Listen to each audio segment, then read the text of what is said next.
أنفسنا ومن سيئات أعمالنا من يهده الله فلا مضل له ومن يضلل فلا هادي له وأشهد أن لا إله إلا الله وحده لا شريك له وأشهد أن محمدا عبده ورسوله أما بعد فأعوذ بالله من الشيطان الرجيم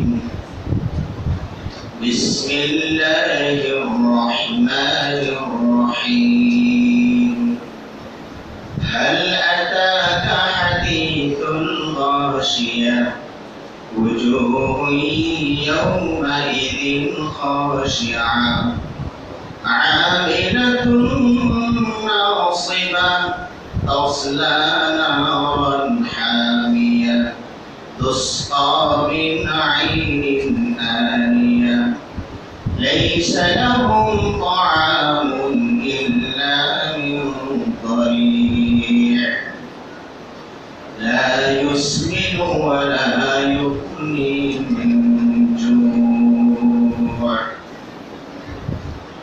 عن أبي هريرة رضي الله تعالى عنه قال قال رسول الله صلى الله عليه وسلم ناركم جزء من 70 جزءا من نار جهنم متفق عليه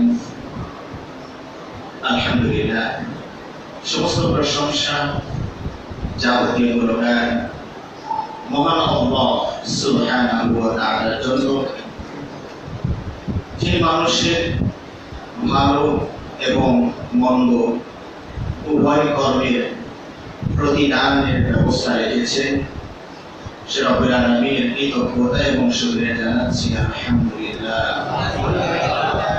আল্লাহর অসংখ্য অগণিত অজস্র সালাত ও সালাম শান্তি ধারা বর্ষিত হোক আমাদের প্রিয় নবী, বিশ্ব নবী, সর্বশেষ ও সর্বশ্রেষ্ঠ নবী নবী মুহাম্মদ রাসূলুল্লাহ সাল্লাল্লাহু আলাইহি ওয়াসাল্লামের প্রতি।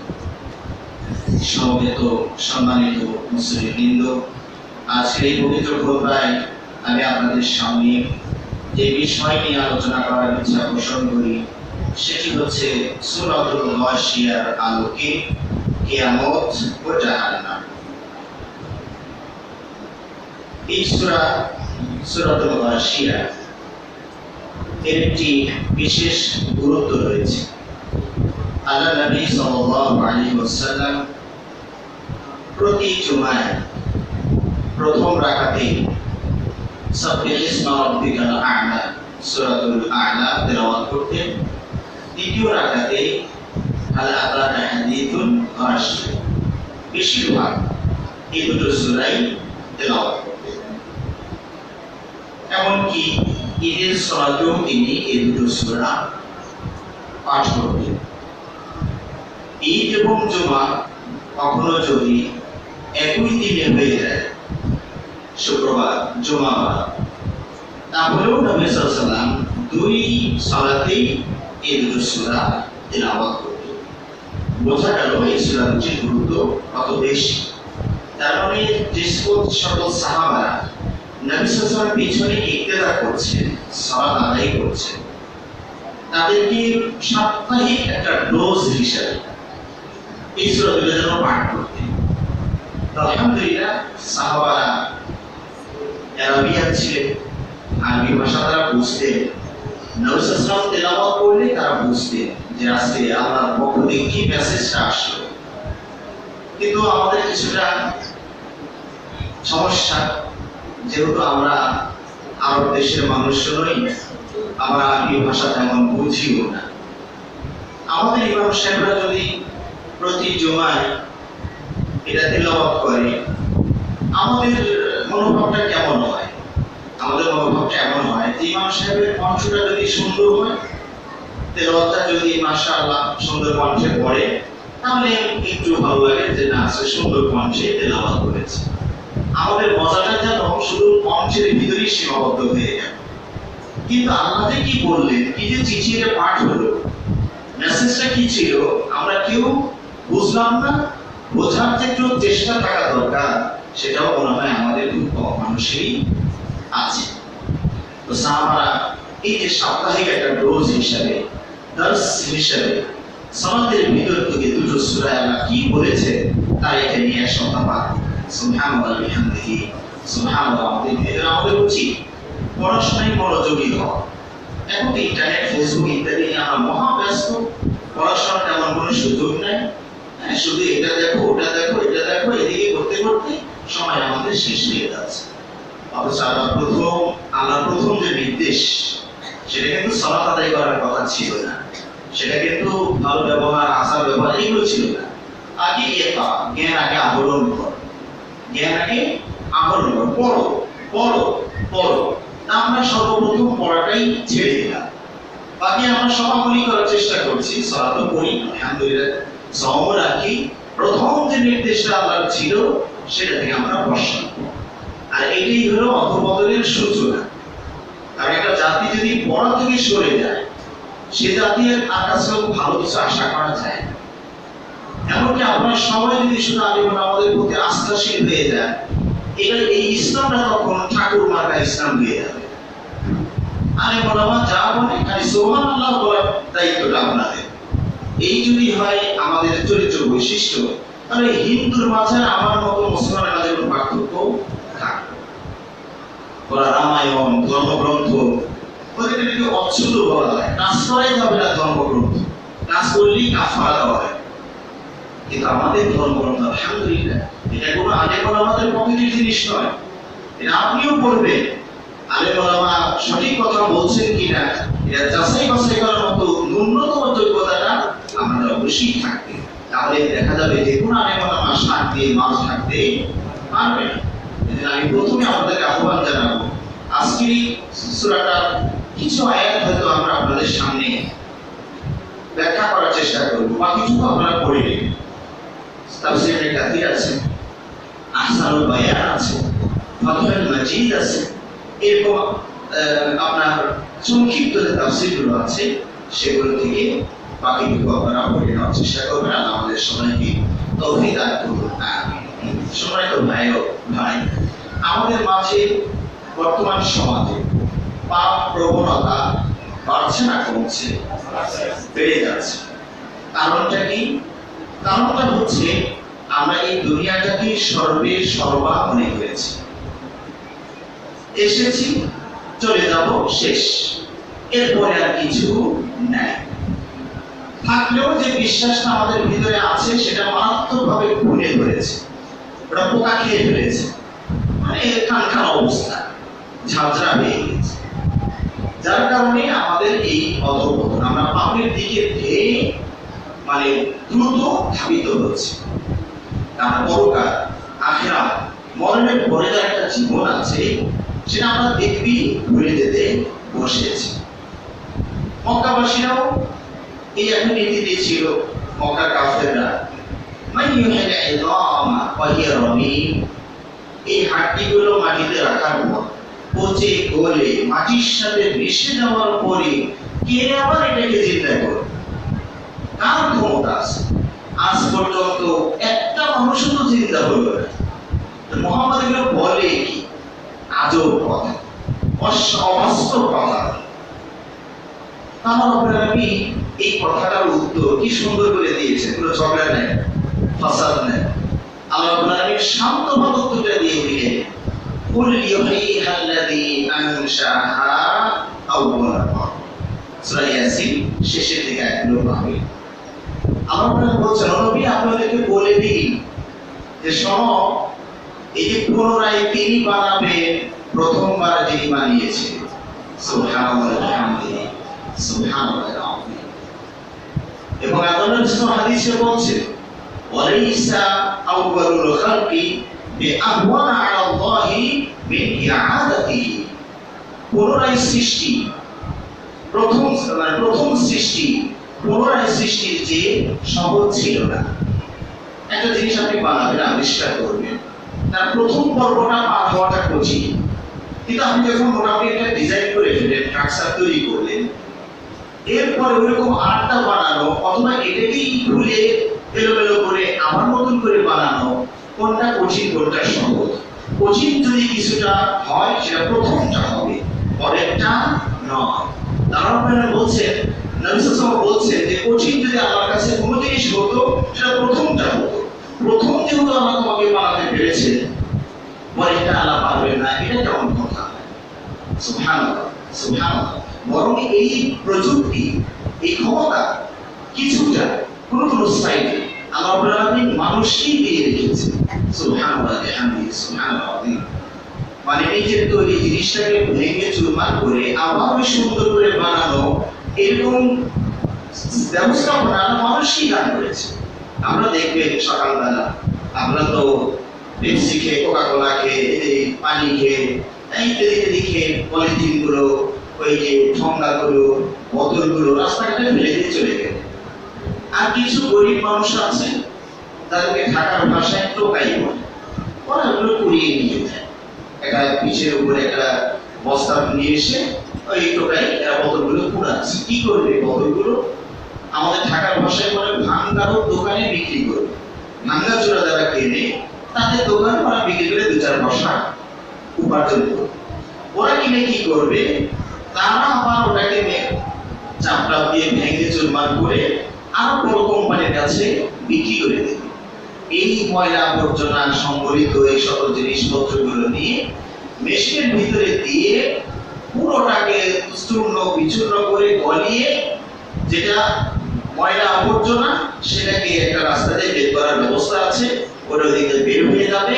নতুন করে আবার বোতল পলিথিন তৈরি হয়ে আবার সেখানে ওই পানীয়গুলো ভর্তি করে আমাদেরকে আবার খাওয়া। এটা তো মানুষ পাচ্ছে, মানুষ পাচ্ছে, আল্লাহ পারবেন না? আল্লাহ যে মানব নামক বোতলটা তৈরি করলেন, প্রথমবার তৈরি করে আবার এটা ভেঙে চুরমার করে কেটে টুকরো টুকরো করে আবার তিনি নতুন করে বানাতে পারবেন না? সুবহানাল্লাহ। মানুষ কি করে আশ্চর্য হয় একটু চিন্তা করলেও তো বোঝা যায়। এটা আশ্চর্য তো কোনো বিষয় ছিল। আমরা তো আসলে মাটি থেকেই এসেছি, আবার মাটিতে যাচ্ছি, আবার মাটি থেকেই আল্লাহ আমাদেরকে বানাবেন, উঠাবেন। আমরা কিভাবে মাটি থেকে আসছি সেটা কোরআন রব্বুল আলামিন বারবার কথাগুলো বলেছে। মানুষকে কি দিয়ে তৈরি করা হয়েছে? মূল উপাদানটা হলো মাটি। সেটা হলো প্রথম ফ্যাক্টরিতে যখন আদম আর হাওয়া তৈরি হয়ে গেলে, এরপরে হয়তো ভাবছেন যে এখন তো মাটি লাগে না, ওই প্রথমবার একটু লেগেছিল, এরপরে তো মাটি লাগে না। কিন্তু আমার ব্যাখ্যায় আমি মনে করি যে আজও পর্যন্ত রব্বুল আলামিন মাটি দিয়েই তৈরি করছে, কিন্তু প্রসেস মিলটা একটু লম্বা। প্রসেস মিলটা একটু লম্বা। চিপস তো খারাপ করা সবাই, মানে কি? চিপসটা প্রথমে কি ছিল? আলু। আলু যখন চিপস নামে চলে, কথা বুঝতে পেরেছেন? আমার নাম দিলে তো খেতেই না হয়, অন্য নাম দিয়ে খাওয়াচ্ছে আমরা। এই আলু প্রথমে মেশিনে দিল, এক জায়গায় দিয়ে পরিষ্কার করে, আর এক জায়গায় দিয়ে চোষাটা ছিলে ফেলে, আর মেশিনে চলে যায়, সেখান থেকে টুকরো টুকরো কাটা হয়, আর একটাতে চলে যাবে গুঁড়ো সাথে হয়ে যাবে, আর একটাতে চলে যাবে মশলা মাখানো হবে, আর একটাতে চলে যাবে সেখানে গিয়ে চিপসের মতো করে বের হবে, এরপরে প্যাকেটিং হবে, তারপরে আপনার কাছে আসবে। এটা প্রসেস লম্বা ফেরিস। আলু খাচ্ছে কিন্তু এখন আর আলুর নামে নাই, এখন মানে চিপসের নামে চলছে। আমি আপনার তৈরির ফ্যাক্টরিটা, কারখানাটা, এটা একটু খোঁজ নিয়ে দেখবো। আমাকে আপনাকে আল্লাহ কি দিয়ে তৈরি করলেন? ওই মূল উপাদান সেটা এখনো বহাল আছে। কিভাবে? আপনি যখন আব্বা আমার দেহের ভিতরে ছিলাম, আল্লাহ রাব্বুল আলামিন আপনার সৃষ্টিকে নিয়ে ভাবতে বলেছেন, ফালিয়ানজুরিল ইনসানু মিম্মা খুলিক। মানুষকে তো চিন্তা করা দরকার যে কি দিয়ে তাকে সৃষ্টি করা হয়েছে। খুলিকা মিন মাইন দাফিক, সজোরে তীব্র বেগে বেরিয়ে আসে এরকম এক প্রকার পানি দিয়ে তাকে তৈরি করা হয়েছে। আশা করি চিনতে পেরেছে। এরপর আল্লাহ বলছে এই পানিটা ছিল কোথায়? বলছে ইয়াখরুজু মিন বাইনিস সুলবি ওয়া তারাইব। এটা বের হয়েছে পুরুষের পৃষ্ঠদেশ হতে, নারীর বক্ষদেশ। আচ্ছা, এখানে এই পর্যন্ত আমরা এই আয়াতে বলেছি। এবার যদি আরো পিছনে যাওয়া শুরু করেন তাহলে দেখবেন যে বাবা মার শরীরের ভিতরে দুটো জায়গায় যে এই দুটো জিনিস আসলো, এরাই বা বেরো কোথায়? আগে তো ছিল না। 10 বছরের নিচে যখন আমরা ছিলাম তখন এই পানি ছিল। যখন আমরা 12, 13, 14 পা দিয়েছি তখন না বুঝি যে একটা কেন যেন সমস্যা হয়, কিন্তু তার আগে তো আমরা ছিলাম, ওই পানিটা তো ছিল না। এরপরে কোথেকে আসলো তাহলে পানিটা? এটা খোঁজ নিতে হবে। আপনার যে শরীরটা গঠন হয় তা কি দিয়ে গঠন হয়? খাদ্য থেকেই তো গঠনটা হয়েছে। খাদ্যটা দিয়ে আপনার হাড়ি, মাংস, গোস্ত যা বানানো দরকার আমরা ওখান থেকেই বানাচ্ছি। আপনি যা খাচ্ছেন এই সবগুলো খাদ্য কোথেকে আসে? মাটি থেকে আসে। সবগুলো খাদ্য মাটি থেকে আসে। আপনি চাউল খাচ্ছেন, মাটি থেকে আসে। আপনি করলা খাচ্ছেন, মাটি থেকে আসে। আপনি আলু খাচ্ছেন, ও তো মাটির ভিতরেই থাকে। হয়তো বা ভাবছেন অনেকে গোস্তটা তো গরু থেকেই আসে। আমি বলবো যে গোস্তটাও মাটি থেকে আসে। গরুর গোস্তটা কোথায় পেল? গরু খায় ঘাস, সেটা মাটি থেকে আসে। গরু খায় খড়, সেটা মাটি থেকে আসে। গরু খায় ভুসি, সেটা মাটি থেকে আসে। গরু খায় নালি, সেটা ইক্ষু রস থেকে আসে, ওটাও মাটি থেকে আসে। তো কোন জিনিসটা আপনার মাটি থেকে আসে? হয়তো বলবেন মাছটা মনে হয় তার একটু ব্যতিক্রম আছে। আমার মনে হয় গভীরভাবে দেখা যাবে পানির ভিতরে আমরা মাটির মিশ্রণ ঘটিয়ে ওখানে মাছগুলো লালন পালন করছি। সুবহানাল্লাহি ওয়া বিহামদিহি সুবহানাল্লাহ। তাহলে এই যে যত খাদ্য, আমার কারখানাটা নিয়ে আমরা কখনো ভাবি না, এটা নিয়ে আমরা কখনো আশ্চর্য হই না। উপরে প্লেন গেল, হায় হায়, ট্যাবলেট সেট আসলো, হায় হায়, এটা হায় হায় হায় হায়, কি বানালো? কিন্তু মাটি দিয়ে আমরা কল্লা বানাইলো, এ নিয়ে হায় হায় না। মাটি দিয়ে আমরা বোতল বানালো, ওইটা নিয়ে হায় হায় না। তার মানে কি? মানুষের জন্মগত একটা বিশ্বাসের ভিতরে আছে না, আমরা মহান ক্ষমতার অধিকারী, এই করতে গেলে হাই হাই করার দরকার আছে। বিষয়টা তো এইরকম, মানে আমরা যেহেতু অনেক ক্ষমতাবান, এটা হাই হাই দরকার নেই, এটা স্বাভাবিক, ওনার কোনো সমস্যা না। মানুষ এটা বানাইতে পারছে, পারে না, তাও পারছে, এটা হলো হাই হাই করে। আমার মনে হয় এই জন্য আল্লাহকে নিয়ে কেউ হাই হাই করে, হাই হুতাশ করে না, আশ্চর্য হয়।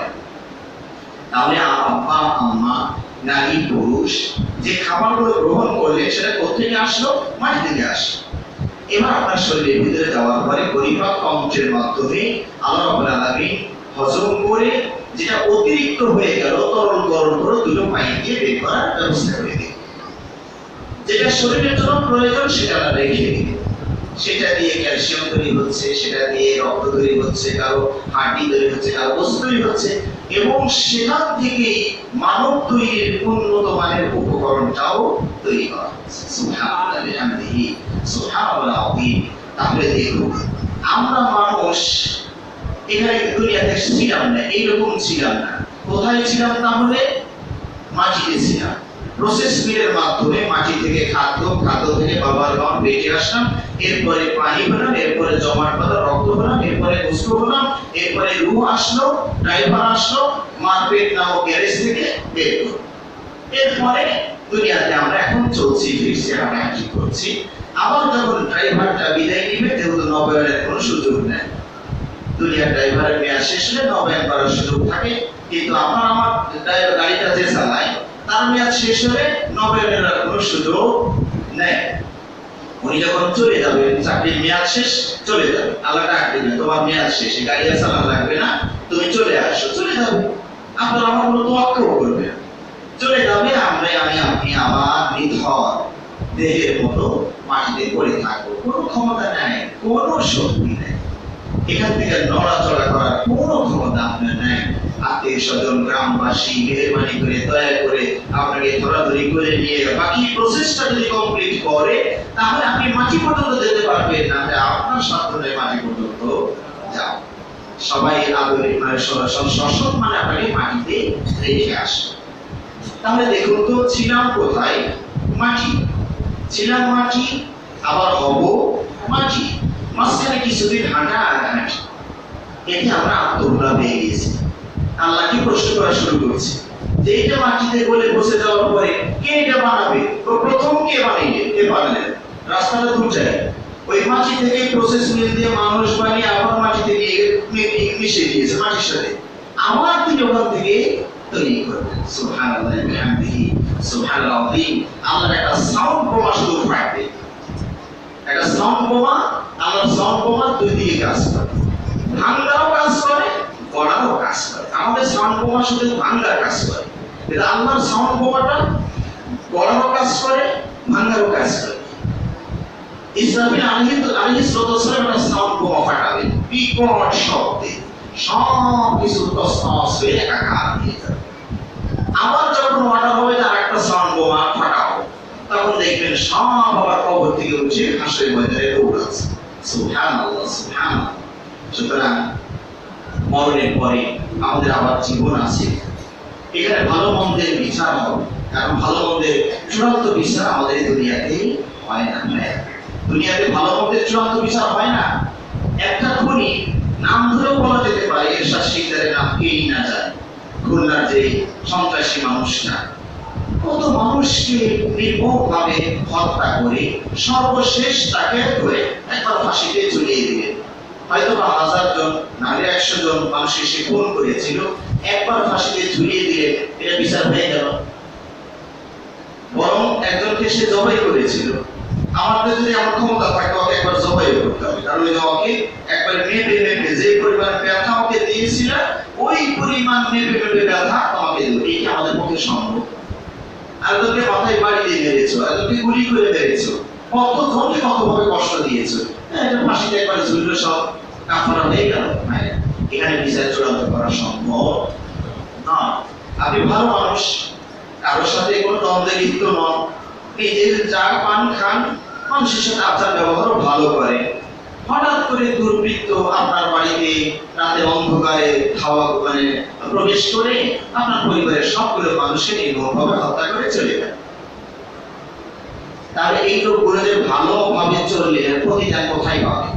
বলুন তো, মরণের পরে আর যদি কোনো বিচারের জায়গা না থাকে, তাহলে আপনি ভালো হয়ে চলে লাভটা কি? কোনো প্রতিদান নেই। এখানে আমি ভালো হয়ে চলে কি পেলাম? চুরি পেয়েছি মানুষের কাছ থেকে, ওদের সাথে আমি ভালো ব্যবহার করে গুলি পেয়েছি। আমার যে ভালো হয়ে চললাম, আমি যে কাউকে ডিস্টার্ব দিলাম না, কারো ক্ষতি করলাম না, কারো সম্পদ হ্রাস করলাম না, আমার প্রতিদানটা কে দিবে? মরণের পরে তো বলছে যে কিছু নেই। তাহলে আমার ভালো হয়ে চলে কি লাভটা বলুন? আমি কি ইচ্ছা করে পারি না 10-12 জন মাস্টার পালতে? আপনি কি পারেন না পালতে? পারেন, তা করেননি কেন? মেরে মুখে খেয়ে দিয়ে চলে যায়। মরণের পরে যেগুলো কিছু নেই, খালি পাও ধরো আর খাও। নাউজুবিল্লাহি মিন যালিক। সুতরাং ভাইরা, মরণের পরে অবশ্যই আমাদের একটা জীবন আছে। যিনি মাটি থেকে বানিয়েছেন তিনি আবার মাটিতে পরিণত করে আবার মাটি থেকে তৈরি করবেন। মিনহা খালাকনাকুম ওয়া ফিহা নুঈদুকুম ওয়া মিনহা নুখরিজুকুম তারাতান উখরা। সুবহানাল্লাহ সুবহানাল্লাহ। সম্মানিত ভাইরা, এই যে কিয়ামতের বর্ণনা, জাহান্নামের বর্ণনা আল্লাহ রাব্বুল আলামিন সংক্ষিপ্তভাবে সূরাতুল গাশিয়ায় উল্লেখ করেছেন। আল্লাহ রাব্বুল আলামিন বলছেন, হাল আতাকা হাদিসুল গাশিয়া, আপনার কাছে কি আচ্ছন্নকারীর সংবাদ পৌঁছেছে? হাল শব্দটা যদিও আরবি ভাষাতে প্রশ্নবোধক হিসাবে ব্যবহার হয়, কিন্তু কখনো কখনো এটা নিশ্চিত অর্থে ব্যবহার হয়। এই জন্য তাফসীর নববী আপনারা যদি পড়েন সেখানে দেখবেন সে লিখেছেন যে ইয়ানি কাদ, হাল মানে কাদ, অর্থাৎ আপনার কাছে আচ্ছন্নকারীর সংবাদ নিশ্চিতভাবে এসেছে। আল্লাহ প্রশ্ন করেননি, বরং এই সংবাদ নিশ্চিত আপনার কাছে এসেছে। কিয়ামতকে, সম্মানিত ভাই, কিয়ামতকে আল্লাহ রাব্বুল আলামিন কি বলছেন? আচ্ছন্নকারী। কি আচ্ছন্ন করবে?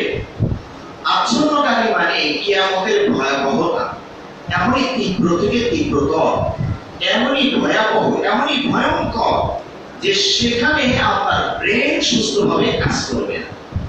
আপনি বিকারগ্রস্ত হয়ে যাবেন, ছুটাছুটি করবেন, নেশাগ্রস্ত মানুষের মতো ছুটাছুটি করবেন। আপনার ব্রেনের উপরে কে যেন ঢাকনা মেরে দিয়েছে। যেন মদের আরবি আপনারা জানেন কিনা? মদের আরবি খমর।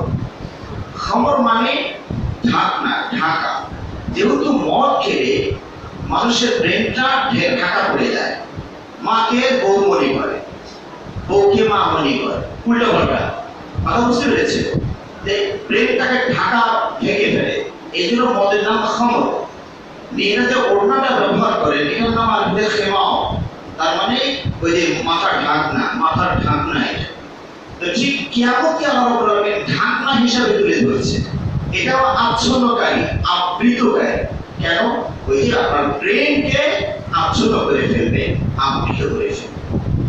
এর বর্ণনা সূরাতুল মাআরিজের 10 নম্বর আয়াতে আল্লাহ বলছেন, কিয়ামতের ভয়াবহতার বর্ণনা দিতে গিয়ে লা ইয়াসআলু হামীমুন হামীমা,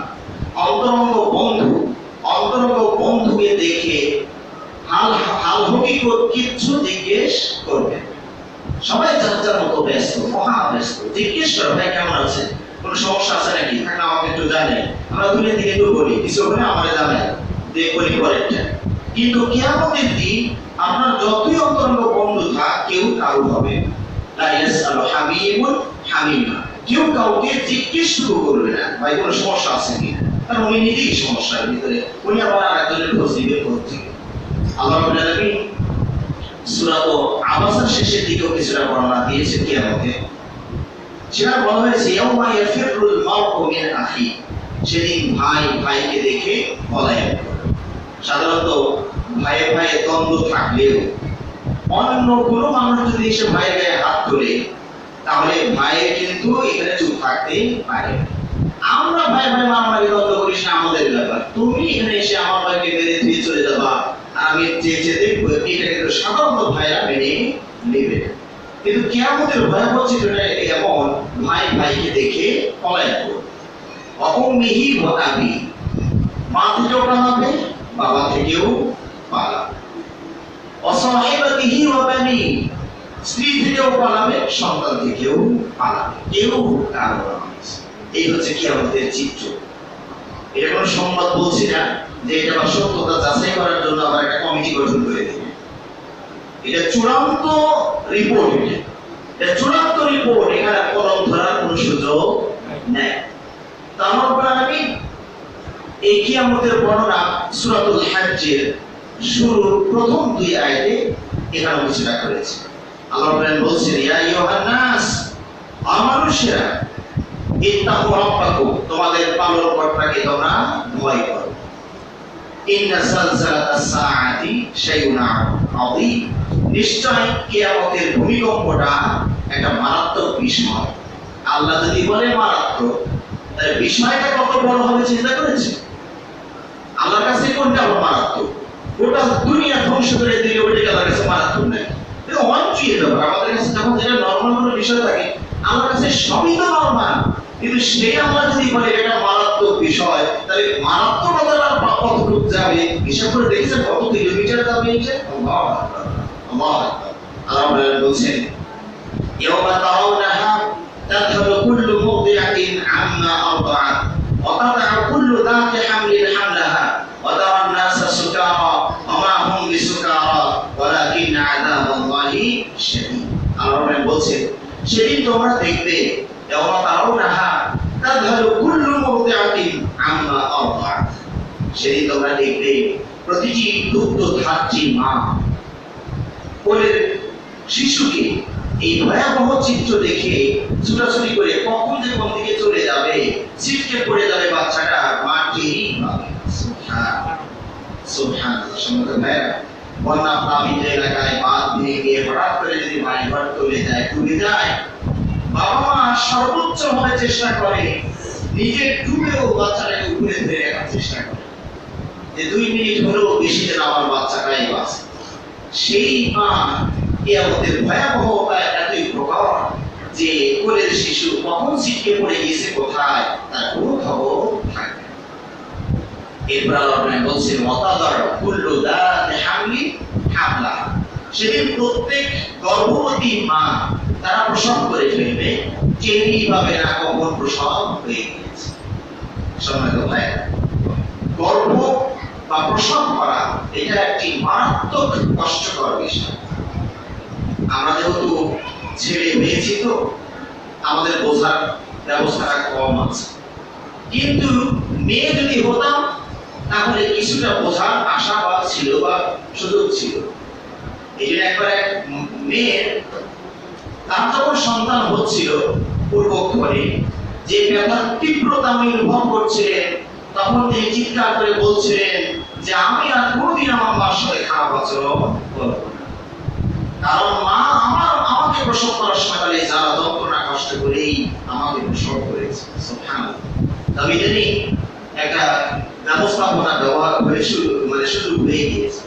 ব্যথাও ওই প্রসব বেদনাও এখন পুরুষরাও ভোগ করতে পারে। কিন্তু ভারতীয় কিছুদিন আগে দুইজন চিত্রনায়কই সম্ভবত তাদের শখ হয়েছিল যে মা প্রসব বেদনাটা কেমন কতটুকু ব্যথা হতে পারে ওই ইঞ্জেকশনের ভিতরে শরীরে পুশ করা যায়। দেখেছেন প্রযুক্তি কত দূরে গিয়ে গেছে। তো ওনাদের শখ হয়েছিল যে মা প্রসব বেদনাটা আমরা একটু অনুভব করব। হাসপাতালে বেডে শুনে দুটি ইঞ্জেকশন দিয়ে আর শর্ট কাকে বলে তাড়াতাড়ি আর একটা দিয়ে ঠান্ডা করা হয়েছে। এই যে ব্যথা এটা সহনীয় একটা পাওয়ার আছে। সাধারণত মানুষ আমরা পুরুষরা ব্যথা মাপার যে যন্ত্রটা ওটাকে টেল সম্ভবত বলে, ইংরেজিতে টেল বলে। যেমন তাপমাত্রা মাপার জন্য থার্মোমিটার ওরা ব্যবহার করে। শরীরের তাপমাত্রা এখন কত ডিগ্রিতে আছে বোঝা যায়। এখন মানুষ বাতাস মাপে, তাপও মাপে, আলো মাপে, কত কিছু মাপা যায়। ব্যথাও এখন মাপার যন্ত্র বের হয়েছে, এটাকে টেল বলে। সাধারণত মানুষ বিশেষ করে পুরুষরা সবাই মিলে 45 টেল পর্যন্ত সহ্য করা যায়। ব্যথার মাত্রা যদি এর চেয়ে কারো বেশি হয়ে যায় সে পুরুষ আর বাঁচবে। কিন্তু শুধুমাত্র মায়েরাই পারে 57 টেল পর্যন্ত সহ্য করতে। সুবহানাল্লাহ সুবহানাল্লাহ। ভাইরা, মা যখন ব্যথা প্রসব বেদনা শুরু হয়, ব্যথা যেটুকু তৈরি হয়েছে এদের সন্তান হওয়ার সম্ভাবনা নাই, নরমালি হওয়ার সম্ভাবনা নাই। তখন ডাক্তার হাতে একটা বড়ি দেয়, ক্যাপসুল ট্যাবলেট দেয়। এই বড়িটার কাজ কি জানেন? এই বড়িটার কাজ হলো ব্যথা যা আছে তাকে আরো বাড়াতে হবে। আপনার পুরুষরা যদি এরকম অবস্থায় নার্সরা এসে একটা ক্যাপসুল দেয় আর আপনি বলেন কি এই যে সারাবে না বাড়াবে, যদি বলে বাড়াবে তাহলে ওটা দিয়ে নার্সটা একটা শর্টকাট দিয়ে সরিয়ে দেবে। মেয়ে এই ব্যথা সহ্য করতে পারি না, কমানোর ওষুধের নাম না দিয়ে তুমি আমার বাড়ার ওষুধ দিয়েছো। কিন্তু সুবহানাল্লাহ, মা এই ক্যাপসুলটা খাচ্ছে নিশ্চিত জানে আমার ব্যথা বেড়ে যাবে, নিশ্চিত জানে ব্যথা বাড়ার ওষুধ তারপরও তিনি খাচ্ছে। সুবহানাল্লাহ সুবহানাল্লাহ। সেই মাসটা আমরা কত খারাপ আচরণ সেই যুগে এসে করছি। আল্লাহ আমাদের বোঝার তৌফিক দান করুন। আমি বলছিলাম ভাইরা কি আমাদের বর্ণনা দিতে গিয়ে প্রাসঙ্গিক কথা এসে গিয়েছে। আমি বুঝাতে চেয়েছিলাম তাহলে প্রসব বেদনা একটা মারাত্মক বেদনা। এত বেদনা যে একটা বাচ্চা বের হয়ে যাবে, মা টের পাবে না। কি বলে মা ফের বুঝতে পারবে না? এত কষ্ট দিয়ে বাচ্চা বের হবে সেটা মা বুঝতে পারবে না? পাবে। কিন্তু কিয়ামতের তীব্রতা, ভয়াবহতা, বেদনাটা কত বেশি যে এই বেদনাকে ওভারটেক করে ফেলেছে। বাচ্চা প্রসব করে ফেলেছে, মা টেরই পায়নি কখন বাচ্চার প্রসব হয়েছে। তাহলে এই যে 57 দিনকে কতটুকু ওভারটেক করলে মাও টের পাবে না যে বাচ্চা কখন হয়ে গিয়েছে। সুবহানাল্লাহ। অতার নাস সুকারা, সেদিন মানুষকে দেখবে মাতাল অবস্থায় আল্লাহ বলেন অতার নাস সুকারা, সব নেশাগ্রস্ত। আল্লাহ আলামিন এর নাকচ করে অবাদ দিচ্ছেন যে ওমা হুম বিসুকারা, আসলে যারা নেশাগ্রস্ত নয় এরা মদ পাবে কোথায়? আজকে নেশার বস্তু কোথায় পাবে যে ওগুলো খেয়ে সেই অবস্থা হয়েছে? আল্লাহ বলছে ওয়ালাকিন আযাবুল্লাহি শাদীদ, আল্লাহ আযাব অনেক কঠিন ভাইরা, আল্লাহ শাস্তি অনেক কঠিন। ওই শাস্তিতে প্রেরণা উঠে দেওয়ার মতো অবস্থা হয়ে গেছে। এইভাবে আল্লাহ রাব্বুল আলামিন কিয়ামতের বর্ণনা কোরআনে এবং হাদিসে এইভাবে নবী সাল্লাল্লাহু আলাইহি ওয়াসাল্লাম দিয়েছেন। আল্লাহ রাব্বুল আলামিনের কাছে আমরা প্রার্থনা করি আল্লাহ রাব্বুল আলামিন যেন আমাদেরকে কিয়ামতে এই কঠিন শাস্তি থেকে আল্লাহ রক্ষা করেন। আমিন। ওয়া আখিরু দাওয়ানা আলহামদুলিল্লাহি রাব্বিল আলামিন।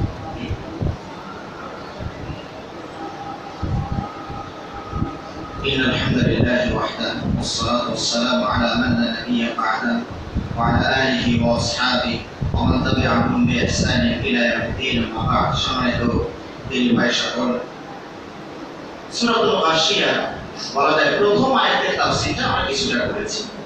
পরের আয়াতগুলোতে আল্লাহ বলছেন এবার জাহান্নামের কিছুটা বর্ণনা আল্লাহ তুলে ধরছেন। ওয়াজুহু ইয়াওমাইযিন খাশিয়া, সেদিন কিছু চেহারা সেদিন কিছু চেহারা থাকবে মানে অপমানিত অবস্থায়, খাশিয়া যালিলা, অপমানিত, লাঞ্ছিত, অপদস্থ অবস্থায় তারা কিয়ামতের দিন করবে। এখানে চেহারার কথা বলা হয়েছে, চেহারা বলে পুরো ব্যক্তিরই বোঝানো হয়েছে। সাধারণত মানুষ যদি অপমান বোধ করে তাহলে সেটা প্রথম মেসেজটা কোথায় ফুটে ওঠে? চেহারা। আবার যদি আপনি কাউকে সম্মান দেন বা আপনি সম্মানিত হন, কেউ আপনাকে সম্মান দেয়, তো এই মেসেজটা প্রথমে কোথায় ভেসে ওঠে? চেহারা। এজন্য আল্লাহ কোরআনে বলছেন কিছু চেহারা দেখলেই বোঝা যাবে উনি অপমান বোধ করছেন, উনি সম্মান বোধ করছেন। আল্লাহ কোরআনে বলছেন উজুহু ইয়াওমাইযিন খাশিয়া, সেদিন কিছু চেহারা হবে যেটা মানে লাঞ্ছিত, অপমানিত চেহারা। আমিলাতুন নাসিবা, কষ্টসাধ্য আমলকারী, মানে কষ্ট করে আমল করেও তাসলা নারান হামিয়া, উত্তপ্ত জ্বলন্ত অগ্নিতে প্রবেশ করবে। এটা তাফসীর দুটো এসেছে।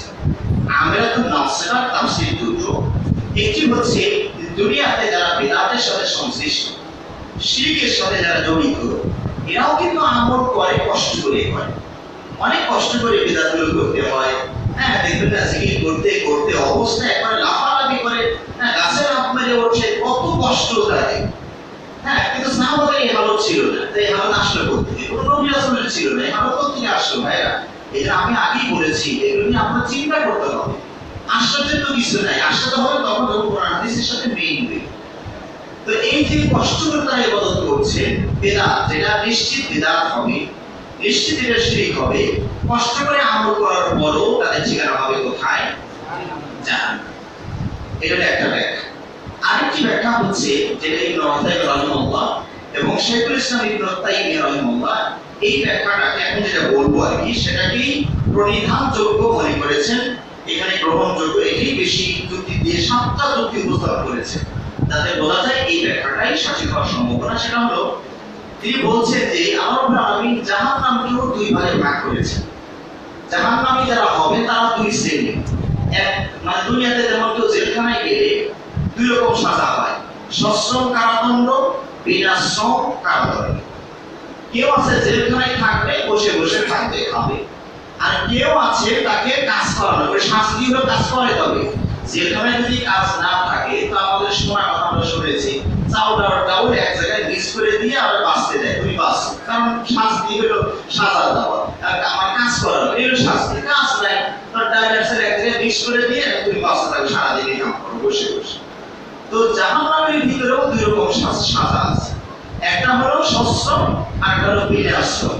কেউ শুধু দাও দাও করে আগুনের ভিতরে জ্বলতেই আছে, ঘুরতেই আছে, হাও হাও করে চিৎকার করতেই আছে, এটা হলো বিনাশ্রম কারাদণ্ড। আর একদল হবেন যারা এই জাহান্নামের ভিতরে হাও হাও করার পরেও কাজও করা লাগবে। কাজটা কি?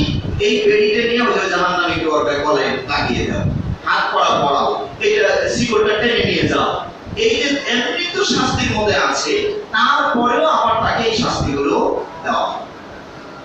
তো দুটোই তাফসীরে মুফাসসিররা উল্লেখ করেছেন। দুটোরই যে অমূলক কোনো তাফসীর তা নয়, দুটোরই সম্ভাবনা এখানে আছে। এরপর আমরা বলছেন তাসলা নারান হামিয়া, তারা ফুটন্ত অগ্নি, মানে আগুনকে গরম করা হয়েছে। আগুনকে গরম করা, এই আবার কোন মাসালা বলতে দেখি, আগুন দিয়ে এমনি গরম, ওটাকে আবার গরম করবে। সুবহানাল্লাহ, সুবহানাল্লাহ। আল্লাহ নবী সাল্লাল্লাহু আলাইহি ওয়াসাল্লাম বলছেন সহিহ বুখারী মুসলিম হাদিস, নারুকুম জুজু মিন 70 জুজাম মিন নার জাহান্নাম। তোমাদের এই দুনিয়ার আগুন, যেটা দিয়ে তোমরা গোশত মাছ সিদ্ধ করে খাও, তরকারি সিদ্ধ করো, এর টেম্পার কতটুকু জানো? আখিরাতের জাহান্নামের আগুনের তুলনায় 70 ভাগের 1 ভাগ টেম্পার নিয়ে এসেছে। সুবহানাল্লাহ। সাহাবারা বলছেন ইয়া রাসূলুল্লাহ, এইটুকুই যদি দুনিয়ার আগুন, যদি জাহান্নামের আগুন হয়, তাহলেই তো যথেষ্ট আযাব আর শাস্তি দেওয়ার জন্য। আল্লাহ নবী সাল্লাল্লাহু আলাইহি ওয়াসাল্লাম বলছেন, হ্যাঁ তা ঠিক, কিন্তু আল্লাহ রাব্বুল আলামিন এই অবাধ্য জাতিকে শাস্তি দেওয়ার জন্য ওটা ওখানে 70 গুণ আরো প্লাস করেছে, মাইনাস তো করেননি, আরো প্লাস করেছে। শোনাতে ভাই, আগুনের টেম্পারেচার কমানো যায়, বাড়ানো যায়, এই প্রযুক্তি এখন আপনার আমার হাতে এসে গেছে, মানুষের হাতে এসে গেছে। আমরা যদি খড়কুটো দিয়ে একটা আগুন জ্বালাই, তার একটা শক্তি তৈরি হয়। আগের যুগে ধান সিদ্ধ করেছে মানুষ খড়কুটো দিয়ে, সারাদিন জাল ফেড়ে ফেড়ে এক কড়াই একটা ড্রাম কোন রকম সিদ্ধ হয়েছে। আর যদি ওই আগুনটা আপনি লকড়ি খড়ি কাষ্ঠ দিয়ে তৈরি জ্বালান, তাহলে শক্তি কি কমবে না বাড়বে? আগুনের শক্তি বেড়ে যাবে। এটা যদি আবার কয়লা পাথর যেটা বলেন আপনারা কালো পাথরগুলো, এইটা দিয়ে আগুন জ্বালান, ইট পোড়া, ইটের ভাটায় গাছে ব্যবহার করা হয়, তাহলে ওই ইটের কোয়ালিটি হলো উন্নত, এটা টেম্পার আরো বেড়ে যাবে। এরপরে এখন আবার গ্যাসের যে আগুন তৈরি করা হয়েছে, গ্যাস দিয়ে জ্বালানো, এই আপনার বাড়িতে গ্যাস সেটার কথা বলছি না, ওই যে রাজমিস্ত্রি রড মিস্ত্রি তাদের কাছে গ্যাসের জিনিসটা দেখবে, এই মোটা মোটা লোহা রড কাটার জন্য একসময় অ্যাসটা ব্লেড ব্যবহার করা হতো। এই সারাদিন কষাকষি করে হাতে যেটা ঘষা করে এই কতক্ষণ টানাটানি করার পরে একটা রড দুটো রড কাটা যেত। আর এখন আগুনের টেম্পার এই পরিমাণ বাড়ানো হয়েছে, এবং মোটা রডের কাছে খালি চাপ দিলে মনে হয় 1 সেকেন্ডের ভিতরে লোহা কাটে পড়ে যাবে। তাহলে আগুনের টেম্পার কমানো যায়, বাড়ানো যায়, এই প্রযুক্তি তো আমরা মানুষের কাছে দেখতে পাচ্ছি, আল্লাহ দিয়ে দিয়েছে মানুষকে। তারা আল্লাহ কি পরিমাণ টেম্পার সেখানে বাড়াবে, সুবহানাল্লাহ সুবহানাল্লাহ। মানে 70 গুণ তেজ বেশি। আমার কাছে আমি এই খুতবাটা সর্বপ্রথম আমি আমার মিরপুর মসজিদ বাইতুল হকে দিয়েছিলাম। ওই দিন খুতবা দিয়ে বাসায় গিয়ে খেতে বসেছি, তো পাইকারি বাচ্চাটা একটু ব্যস্ত, তো আমি খেতে বসে পাতিল নিজেই নামিয়ে খাবো। তো জিজ্ঞেস করেছি এটা কি ভাতের পাতিল, এটা কি ভাতের? তো মনে অন্য মানুষ ছিল, আমার কাছে আমি মানে ভাতের পাতিল মনে করে নাম দিয়েছি, কিন্তু এটাতে গরম দুধের পাতিল, ও তো আমার খেয়াল কথা আমি বুঝিনি। কারণ ভাতের পাতিল নাম দেওয়ার ব্রেন একরকম কাজ করবে, দুধের পাতিল নাম দিলে একরকম করে প্রস্তুতি দেওয়া লাগবে। ভাতের পাতিল একটি কাজ ধরে তো পড়বে না, কিন্তু দুধের পাতিল পানির পাতিল কাজ ধরে তো সমস্যা। তো আমি নাম দেওয়া মাত্রই রানের উপরে এসে গরম দুধটা পড়ে গেল, সুবহানাল্লাহ। আমার কাছে মনে হচ্ছিল ভাইরা যে আমি যে ভাষা দিয়ে জনগণকে বোঝানোর চেষ্টা করেছিলাম তা ব্যর্থ ছিল। এই জন্য প্র্যাকটিক্যালি থিওরিক্যাল মানে বাদ দিয়ে প্র্যাকটিক্যালি আমার একটু সাখাই দিতে, তুমি বক্তব্য দিয়েছো, ভাষা তো বেশি আসে নাই। জাহান্নামের আগুনের গরমটাতে কেমন ছিল একটু মজাটা শিখে নাও, তুমি একটা দিছা। সুবহানাল্লাহ সুবহানাল্লাহ। ভাইরা জাহান্নামের আগুন কত কঠিন হবে, আল্লাহ আমাদেরকে রক্ষা করে বলে আমিন। এবার আপনি বলছেন তাসলা নারুন হামিয়া তুসকা মিন আইনিন আনিয়া লাইসা লাহুম তাআমুন ইল্লা মিন তারিক। এই জাহান্নামীদের আগুনের শাস্তির পাশাপাশি এমন ক্ষুধার শাস্তি আল্লাহ দিয়ে দিবেন, তীব্রতর ক্ষুধা, মারাত্মক ক্ষুধা দিয়ে দিবেন, আগুনের শাস্তি যেন তারা ভুলে যাবে।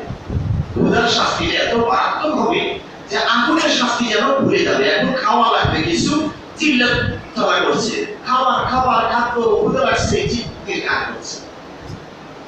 এই চিৎকার করার পরে আল্লাহ রাব্বুল আলামিন তাদেরকে খাবার দিবেন, যাদের জাহান্নামের যে খাবারগুলো যা কম ফলের বর্ণনা আপনারা শুনেন, কিন্তু আল্লাহ রাব্বুল আলামিন এটা দরিয়া শব্দটা বলেছে, লাইসা লাহুম তাআমুন ইল্লা মিন দরিয়া।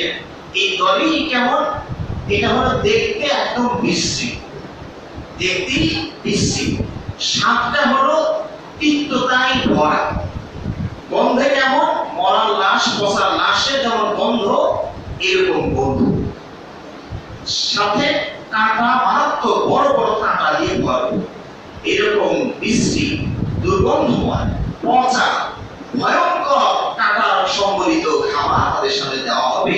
কিন্তু ক্ষুধার তীব্রতা এতই বেশি হয়েছে যে খাবারের দিকে তাদের দেখার সুযোগ নাই, এটা ভিতরে দিতে হবে, জ্বালাটা নিবারণ করতে হবে। এই কাঁটাওয়ালা খাবার, এই বিশ্রী খাবার, ঘৃণিত খাবার তারা গলদকরণ করার চেষ্টা খাবে। খেতে গিয়ে কাঁটাওয়ালা তো এই গলায় গিয়ে যাবে আঁচে। এবার ক্ষুধা তো মিটলই না, এখন আবার দরকার পানি, এখন আবার শাস্তি শুরু হলো তৃষ্ণার শাস্তি, পিপাসা। এটা আবার এমন তীব্র হবে যা আগে দুটাকে ভুলিয়ে দিয়েছে। আগুনের শাস্তি যেন ভোলা, ক্ষুধার শাস্তিও যেন ভোলা। এখন তৃষ্ণা এই পরিমাণ বেড়ে গিয়েছে, পানি পানি করে চিৎকার করতে থাকে। সম্মানিত ভাইরা, সাহাবী আবু দারদা এবং হাসান আল বসরি দুইজনে বলছে যে এই যে পানি পানি করে চিৎকার করবে, আল্লাহ পানি দিবে, কিন্তু এত সহজে নয়। 1000 বছর তারা এরকম চিৎকার করতে করতে পরে আল্লাহর একটু দয়া মায়া হলে একটু পানি দিবে। 1000 বছর এই গলার ভিতরে কাঁটা নিয়ে কেমন কঠিন অবস্থা। আমরা ছোট মশলা কি খাওয়া বাদ দিয়ে দিয়েছি, এতে কাঁটা দিচ্ছিল, ওইটার যন্ত্রণায় মানে তওবা করেছেন, আমি আর জীবনে ছোট মাছ খাবো না, দেখলেই ভয় পেয়ে যায়। একটু যদি বলে একটা ছোট্ট একটা কাঁটা বিঁধে, তাহলে কেমন কষ্ট না লাগে। হোমিও ওষুধ, কবিরাজের ঝাড়ফুঁক, কত কিছু আপনি ব্যবস্থা নিচ্ছেন। তো এই কপালে গেছে আটকে, পানি পানি চিৎকার, 1000 বছর পরে আল্লাহ যে পানিটা দিবেন সেটা আবার কোন পানি? আল্লাহ কোরআনে বলছেন অসুকু মান হামিমা, তাদেরকে আবার জাহান্নামের আগুনে ফুটন্ত পানি খাওয়ায়, খেতে দিতে হবে, খাবার দাও। আমরা চা খাই, আমরা গরম কিছু খাই, কেমনে খাই? চা খাই কেমনে? একসঙ্গে গরম চা একটু একটু করে খায়, কিন্তু তারা কিভাবে গরম পানিটা খাবে এবং গরমটা মাত্রায় কতটুকু হবে দেখুন আল্লাহ কোরআনে বলে দিয়েছে। আল্লাহ কোরআনে বলছেন ওয়াই ইয়াস্তাগীযু ইউগাযু বিমাইন কালমুহলি, তারা যদি পানি পানি করে আমার কাছে সাহায্য চাই তো তাদেরকে আমরা পানি দিব, সেটা হলো ইউগাযু বিমাইন, মানে পানি, বিমাইন কালমুহলি। মুহুল বলা হয় পদার্থ গলানো পানি। শুধু পানি যদি গরম করে তাহলে পানির একটা গরমের টেম্পার তৈরি হবে, ক্ষমতা শক্তি তৈরি হবে। কিন্তু পদার্থ গলিয়ে যদি একটা পানি করেন সেটা টেম্পার কেমন হবে?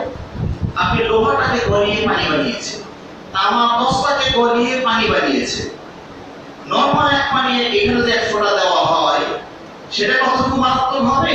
আর তামা দস্তা গলানো 100 টা পানি যদি শরীরে দেওয়া হয় তাহলে কি অবস্থাটা হবে? কতক্ষণ এটা জ্বলতে থাকবে, কতক্ষণ? আল্লাহু আকবার।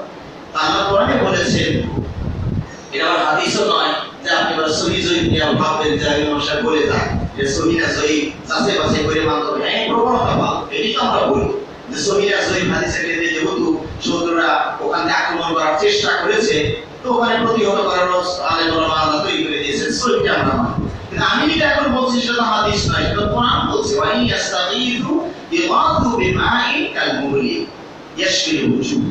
এখানে বলা হচ্ছে যে এই ইয়াশফিল উজুহ, ওয়াজনের বহু বছর উজুহ, ইয়াশফি যারা সৌদি আরবে ছিল তারা বুঝবেন, মাশউইয়া, তারা ভুনা গোস্তকে তারা মাশউইয়া বলে, মাশউইয়া। আল্লাহ বলছেন এই পানিটা যখন তারা মুখের কাছে নেবে এর গরমের তীব্রতায় পুরো মুখের গোস্ত সিদ্ধ হয়ে টপ টপ করে পড়তে থাকে।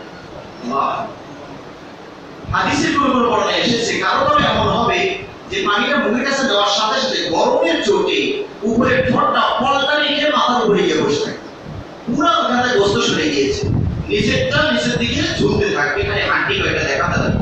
কিন্তু এখানে কি হচ্ছে এদিকে তাদের খেয়াল খুব কমই, পিপাসাটা অনেক বেশি হয়ে গেছে, এটা ঠান্ডা করতে হবে। এই পানি তারা খাও কেমনে খাবে? চার মতো ফুদিয়ে ফুদিয়ে। আল্লাহ কোরআনে সূরা ওয়াকিয়া বলে দিয়েছেন ফাশারিবুনা আলাইহি মিনাল হামিম ফাশারিবুনা শুরবালিহি, এরা এই পানিটাকে উট যেভাবে পানি পান করে ওইভাবে গরম করিবে। এই আয়াত যখন পড়লাম, আগেও পড়েছি কিন্তু সবসময় অনুভূতি একরকম থাকে। আমি যখন একটা বললাম যে আল্লাহ জাহান্নামীদের পান করার কথা উটের সাথে তুলনা করলেন কেন? উট তাহলে কেমনে পানি পান করে দেখা দরকার। সৌদি আরবে এতদিন থেকে আসার পরও কোনোদিন উট পান করার দৃশ্য চোখে পড়ে না। এই আয়াত যখন পড়েছি তখন আগ্রহ জেগেছে, তাহলে উট কেমনে পানি পান করে, জাহান্নামীরা ওইভাবে পানি পান করবে দেখা দরকার। আমি ইউটিউবে সার্চ উটের পানি পান করার দৃশ্য আরবিতে সার্চটা দিয়েছি, সঙ্গে সঙ্গে অনেকগুলো চার্ট চলে আসলো। উটের পানি পান করার দৃশ্য দেখলাম, পানির ভিতরে একবার মুখ যে ডুবে দেয়, পুরো টাঙ্কি ভর না হওয়া পর্যন্ত ওখান থেকে মুখ সরায়। ওই সার মতো যে কুকুর যেমন খালি জিভে একটু চাটে ওই মাত্রা পানি পান না, পুরো মুখ জুড়ে দিয়ে পুরো টাঙ্কি অর্ধেক দরকার, পুরোটা কালেকশন না হওয়া পর্যন্ত পানি ছাড়বে। তো জাহান্নামীরা এই ফুটন্ত পানি উট পান করার মতো পান করবে, চার মতো নয় ভাইরা। তাই কি পরিমাণ তৃষ্ণাটা ওদের লাগছে, এই গরম পানি উট পান করার মতো পুরোটাকে লোড দিয়ে দেবে। ফলাফলটা কি হবে? ফলাফলটা কি হবে? ফলাফলটা কি হবে? ফাকাত্তা আমআহুম, এটাও কোরআনের আয়াত। ফাকাত্তা আমআহুম, নারী বুড়ি সব ছিন্ন ভিন্ন করে দেবে। গোস্ত যদি ভুলছে যায় সিদ্ধ হয়ে যায়, ভিতরে গিয়ে কি করবে? সে কি ভালোবাসা করবে? সুবহানাল্লাহ। এই হচ্ছে জাহান্নামের খাবার আর জান্নাতের পানি, জাহান্নামের পানি। আল্লাহ আলামিন এখানে শেষের দিকে আমরা এটা বলে শেষ করে দিচ্ছি। আল্লাহ বলছেন লাইসা লাহুম তাআমুন ইল্লা মিন দারি' লা ইউসমিনু ওয়া লা ইউগনি মিন জু'। খাদ্য গুণাগুণ এই জাহান্নামের এই ভয়ঙ্কর সব খাদ্য পানীয়ের ভিতরে খাদ্যের সামান্য পরিমাণ গুণাগুণ নাই। ভাই আমরা খাদ্য কেন খাই? মোটামুটি আমার জানা মতে তিনটি কারণে আমরা খাদ্য খাই। কোনো কোনো খাবার খাই তৃষ্ণা নিবারণের জন্য, কোনো কোনো খাবার খাই ক্ষুধা নিবারণের জন্য, কোনো কোনো খাবার খাই শক্তি বৃদ্ধির জন্য। আপনার মারাত্মক ক্ষুধা লেগেছে, বাড়িতে গিয়ে বললেন তাড়াতাড়ি আমার খাবার দাও, তো বাড়িওয়ালি এক পেয়ালা মধু আর এক পেয়ালা ঘি দিয়েছে। আমরা মেজাজটা কি সাথে আছে না ঘুরে উঠছে? নিয়ে তুমি আমরা এখন ঘি আর মধু দিয়েছো, আমার এখন পান্তা ভাত দরকার, মরিচার পান্তা ভাত লাগছে ক্ষুধা, তুমি পুষ্টিবর্ধক খাবার দিলে হবে? তাহলে এই যে তিন পুষ্টি গুণগুলো কিছু কিছু খাবার রয়েছে, যেমন দুধ, আলহামদুলিল্লাহ জান্নাতি খাবার দুধ, এর মধ্যে তিনটা গুণ একসাথে পাবে। সে তৃষ্ণাও নিবারণ করবে, ক্ষুধাও নিবারণ করবে, পুষ্টিও বর্ধন করবে। তাই বলে আমাদের বাজারে যেগুলো পাওয়া যায়, আমার ওয়াজ শুনে এগুলো খাওয়া শুরু করলে দেখা যাচ্ছে না পুষ্টিগুণ কিছু নাই, সে দোষটা আমার না, ওটা কোম্পানির দোষ। আমরা বুঝতে পেরেছেন, কোম্পানি সব বের করে নিয়ে মেডিসিন দিয়ে আপনাকে নাম বললাম না, নাম তো আমরা ছেড়ে ফ্রেশটা খাবো। এখন মানুষের ভিতরে অরিজিনালটা খাওয়ার যে প্রবণতা শুরু হয়েছে। আমি কিছুক্ষণ আগে বাসাতে আমার এক আত্মীয় বাসা থেকে এসেছি, স্বাস্থ্য ভালো ছিল, এখন ডায়েট করতে করতে অঙ্কালের মতো হয়ে গেছে। ভাই কি অবস্থা? ভাই 23 কেজি কমাইছি, এই শরীর দুর্বল হয়ে যায়, ভাই এটাই জীবন। এখন আমি জীবনের মজাটা বুঝি। আগে তো আমি খালি লরি টানতাম, গোস্ত বেশি, 23 কেজি আমার চাকটাই বেশি টানতো, কিন্তু আমার চাকটাও ক্যাট ক্যাট ক্যাট ক্যাট করতো, চাকটা মানে পা। এখন কমাইয়া দিয়েছি, আমি এখন শান্তিতে আছি, লোড বেশি নেই, গাড়ির উপরে লোড কম আছে। তো উনি দেখি খাবে অরিজিনাল খাবার খাওয়ার বর্ণনা দিচ্ছি। এটা তেল দেখাচ্ছে ভাই, যে দেখেন 1700 টাকা দিয়ে কিনছি 1 লিটার। ভাই আমি এই খাওয়ার জন্য মানে অরিজিনাল মুরগি, দেশি মুরগি আর ডিম খাওয়ার জন্য উনি টাঙ্গাইল থেকে গোটের সংগ্রহ করে, আর খাঁটি গোস্ত খাওয়ার জন্য আরেক জায়গায় যায়। তা আমি সময় পেলাম না, বেশি কথা বলার খবর দিতে আসবো, আমাদের মিস হয়ে যেতে, গল্প শুনতে আমার গল্প বলা হবে না। এই জন্য আমি তাড়াতাড়ি চলে আসলাম। আমি বললাম ভাই এই খাবার খেতে আমাদের গরিব মানুষের কোনো সমস্যা। তো যা হোক, এই খাবার যেটা অরিজিনাল, যেটা খাবার আল্লাহর খাবার, আমরা তো দুধ গরম করে খাই, নবী দুধ গরম করতে আগুন ভাবে কোথায় দুধ দহন করেই সরাসরি ওই গরু মুঠের বাচ্চা যেমন ওই দুধ খেয়ে ফেলে, সরাসরি আগুনে গরম করা লাগে না, নবী তো ওইভাবে খেতে। আমাদের ভিটামিন ফ্রেশ ভিটামিন ছিল, আমাদের তো ভেজাল হয়ে গেছে অনেক দিক থেকে, তাই। তাহলে এই হচ্ছে জান্নাতি খাবার, দুধের বর্ণনা দিলাম। এখানে আল্লাহ জাহান্নামের যে খাবারের কথা বলা হয়েছে, এই পুষ্টিগুণ পুরোটাই থাকবে না। সেটা ক্ষুধা মিটাবে না, সেটা তৃষ্ণা মিটাবে, আর না সেটা পুষ্টি যোগাবে। কোনো গুণাগুণ নাই, তারপরও জাহান্নামে তারা এটা খাবে। আল্লাহর কাছে আমরা প্রার্থনা করি, রব্বুল আলামিন এই ভয়াবহ জাহান্নাম থেকে বাঁচার জন্য যেমন আমল করা দরকার, যে কাজগুলো ছাড়া দরকার ওই কাজ করা, ওই কাজ ছাড়ার তৌফিক আল্লাহ আমাদের সবাইকে দান করুন। إن الله يأمركم بأمر بدأ بنفسه فقال في محكم التنزيل إن الله وملائكته يصلون على النبي يا أيها الذين آمنوا صلوا عليه وسلموا تسليما اللهم صل على محمد وعلى آل محمد كما صليت على إبراهيم وعلى آل إبراهيم إنك حميد مجيد اللهم بارك على محمد وعلى آل محمد كما باركت على إبراهيم وعلى آل إبراهيم إنك حميد مجيد اللهم أعز الإسلام والمسلمين اللهم أعز الإسلام والمسلمين واخذل الكفرة والفجرة واليهود والمشركين اللهم دمر ديارهم وشتت شملهم ومزق جمعهم اللهم انصرنا فإنك خير الناصرين اللهم انصرنا فإنك خير الناصرين رب ارحمهما كما ربياني صغيرا رب ارحمهما كما ربياني صغيرا ربنا آتنا في الدنيا حسنة وفي الآخرة